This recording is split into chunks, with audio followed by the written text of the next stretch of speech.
The director of a Virginia Beach daycare camp, who was charged with one count of indecent liberties with a child, had his bond upheld on Friday following an appeal hearing. And during that hearing, I learned more details on the circumstances surrounding this case.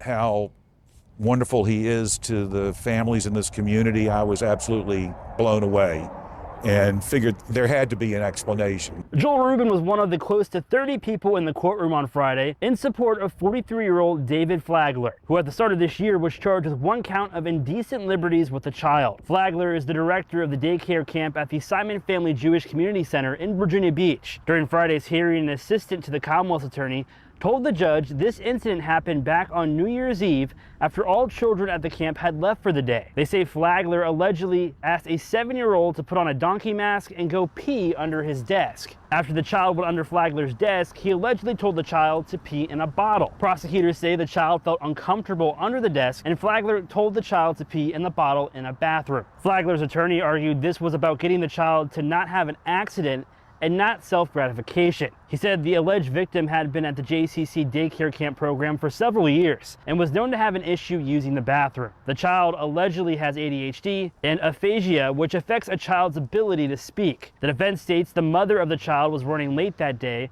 and Flagler thought the child needed to use the bathroom. His attorney said the mask is something the child plays with and tried to use it as a redirect for the child to use the bathroom. The defense argued Flagler wasn't even in the bathroom when the child actually peed. Betty Ann Levin, CEO of the United Jewish Federation of Tidewater, the organization that oversees the camp, was called in as a witness and told the judge that Flagler has a sterling reputation within the organization. It's what many in attendance said about Flagler's character as well. I want everybody to know that Dave is an upstanding guy who would never do anything to harm anybody. Levin went on to say there is documentation on accidents the child has had in the past when it comes to using the bathroom, with the latest happening this past summer. The Commonwealth asked Levin if camp staff have dealt with the situation in a similar way before, to which Levin said no and believes Flagler acknowledges the mistake. The judge did leave Flagler's bond unchanged. He is not currently working at the daycare camp and is not allowed to interact with minors. His preliminary hearing is set for March 24th.